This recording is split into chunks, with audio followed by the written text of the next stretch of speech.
Time is ticking. Every second, every minute, every hour. It just keeps moving. But is time just something we measure? Or does it actually carry meaning? Today, we're diving into two ancient Greek concepts of time. Chronos and Kairos. No, not that Chronos from, not from like Greek mythology. Chronos, we'll get into it. Hey guys, thanks for checking out the My Career Path podcast. I'm your host, Colton Bullock. Happy to be with you today. And today we're talking about Chronos versus Kairos. This is an idea that I read in one of the books. It's probably in a previous podcast episode, but it was something that I was thinking about this last week because I feel like I've kind of fallen back into thinking of time as something that just happens to me rather than the Kairos effect, which is actual moments and meaningful moments at that. So let's kind of jump into that, starting with Chronos. So Chronos is like the time we measure. It's the seconds, the minutes, the hours, the days, the weeks, the so on and so forth. It's where we get the words like chronological. Chronos is structured, predictable, and it keeps the world running. It's essential for our schedules, our deadlines, and our productivity, and it's a good way to measure how much work we're putting into things. We kind of get paid by the time we put in. Here's the thing. If you only live by Chronos, you end up feeling like a prisoner to the clock. You can check everything off your to-do list and still feel like you're just missing something. And this is something that I have felt in my own life, especially more recently and before I started this podcast and whatnot. It was just kind of constantly thinking about the clock, how much time is left before the next thing happens. It was always, I only have like 40 minutes left until I have to go run this other errand or get this other thing accomplished today. It was always thinking about how long something's going to take and whether I'll be on time or not, or whether I'm actually going to get everything done. It was more so, I guess I only have 4 hours left to work, instead of looking at it as I have 4 hours left to get the things done I need to, and not worrying so much about the clock. And I'm not saying structure isn't important. I mean, showing up on time, fulfilling your responsibilities in a timely manner, those are good traits and qualities to have, especially in the workplace. But for me, one of the biggest culprits is how I use my phone. I'll see that I have, maybe 10 minutes before my next meeting starts at work. And instead of doing something productive, like working on a video script or maybe editing a video like this one, I end up scrolling on Instagram or TikTok and just kind of wasting the time because I really just need something to fill that 10-minute gap in order for me to actually get on to the next thing. I'm never really living in the present. I'm more so thinking, how can I burn the next however many minutes to get to the next thing that's important? So Chronos and Kairos are both Greek terms used to describe time. The idea of time moving forward, how we measure it, how we schedule everything, and how we build our lives around it. Whereas Kairos isn't necessarily measured by the clock. It's measured by meaning. It's about recognizing the right moment, that life-changing conversation, or maybe core memory producing thing, the unexpected opportunity, this quiet realization that shifts your entire perspective. In ancient Greece, archers would wait for the perfect moment to release an arrow. Kind of different from Chronos, where you're waiting for something to happen, you're waiting for time to kind of appear, whereas Kairos is waiting for the moment to arrive.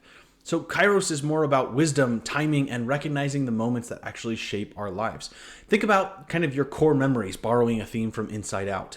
What are the things that you remember most? Were you worried about how long something would take? Did you know how long the event was going to occur? Or was it a moment that shaped who you are and who you ultimately would become? That's kind of what Kairos is getting at. I mean, think about it. What moments in your life stand out? They aren't measured in hours or minutes. They're measured on impact. Wise people don't just manage their time well. They recognize and respond to these kind of Kairos moments. They understand that life isn't just about efficiency. It's about purpose, paying attention to what actually truly matters. This doesn't necessarily mean that Chronos is bad. It's not at all what I'm trying to say. We need structure. We need plans. Dreams don't become reality without action. And if we don't do them in a timely manner, well, then they're just dreams that will continue to float on by their lonesome. But the key danger with Chronos is the relentless pace of Chronos can make you blind to these kind of Kairos moments. And I get that I'm using Chronos and Kairos a lot, so I'll try to simplify it a little bit more.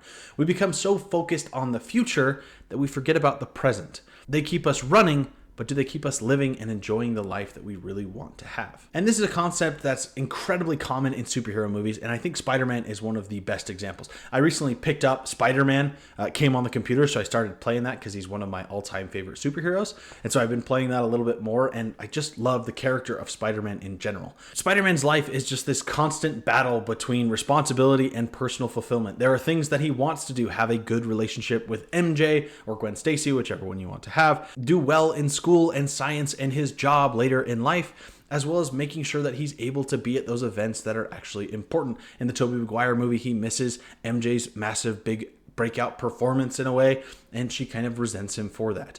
So his personal life suffers even though he's doing things for the greater good. He's always late to everything, he struggles financially, and he loses these kind of relationships.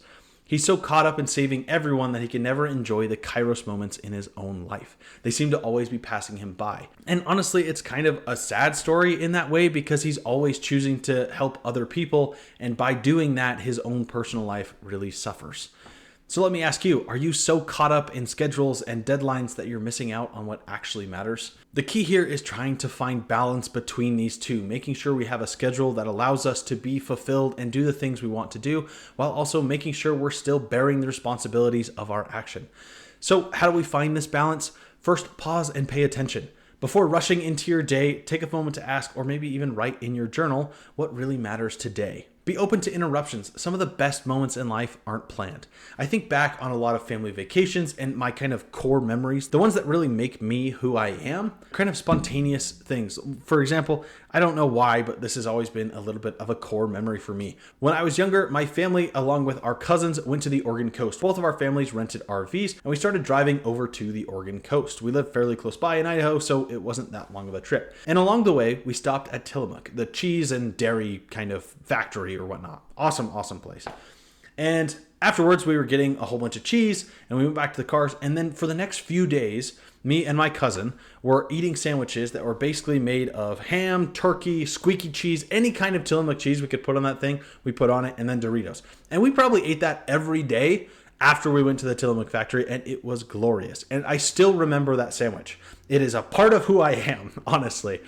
And it wasn't anything that was planned. It was just something that happened, and now it's still something that we laugh about. I know you're watching, so I hope you enjoyed that. Lastly, to find that balance, ask yourself, is time just passing, or is this a moment that I really need to embrace? Don't be so caught up in the hours and minutes of everyday life that you end up missing the small moments. And of course, this also made me think about my journaling challenge. As you know, last month I challenged myself and all of you to a 30-day journaling challenge. So I kind of wanted to do a little bit of a check-in. If you missed it, here was the challenge. And I would invite you to do this 30-day journaling challenge with me. It's something that I'm going to be doing over the course of this next month. So how did it go for you? Make sure to comment down below. I know a couple of you have reached out to me already, and I really appreciate that. It's awesome to hear how you guys are doing. For me, I probably journaled about 15 out of 30 times. And I know that is probably a failing grade. 50% is never something you want to see on your report card, but I wanted to share what I learned anyway. First, writing down goals helped me feel a lot more focused. It helped me identify what I actually wanted to work on, what was important, and how did it align with kind of the vision I have created for my life. That was something that made me think about time and actually use my time effectively. It wasn't so much, I have however many hours left in the day. It was, what else can I do to get done so I can make my dreams become a reality? Number two, and I think this is the most important thing that I learned, I kind of found my own voice. In today's world, we live in constant noise. There's always a podcast show, a YouTube channel, some streaming service that wants us to be glued to our phones and glued to our screens all day. They'll gladly just be going on and on in your ear throughout the entire day, and that's fine. You can learn little things from that, but it kind of keeps us from hearing our own voice in the quiet moments where we think about, what do I really want? What do I want to achieve? What's truly important to me? When you actually stop and kind of have to think and put it into words a little bit, that helped me a ton to realize what I want and what I want to look for and kind of what I want to achieve ultimately. Journaling kind of gave me this clarity. Lastly, I became a lot more aware of how I spend my time, and that awareness kind of helped me make better choices. Even if my journal never becomes something important or groundbreaking, it's kind of a reference point to who I was a couple months back or even a couple days as to who I am now. I'm able to kind of track where I'm going and forge that kind of career path, and that kind of clarity is just priceless. So let me ask you, when was the last time you experienced this kind of Kairos moment? When was the last time that you really think back and went, you know what, that was an awesome moment? It's kind of like that saying, you wish you knew what the good times were before they were gone, But also thinking back and seeing those good times can also provide us with some clarity on where we want to go moving forward. Drop a comment down below. I'd love to hear you guys' Kairos moments, and I'd love to hear your thoughts. Of course, if you enjoyed this episode, make sure to subscribe and leave a like. It really helps me a ton. Share it with someone who might be struggling with time or efficiency in general. I think this video might help them and maybe give them some ideas on how they can better embrace the present as opposed to living towards the clock and kind of waiting for the days to just kind of end so that they can go do something that they actually want to do.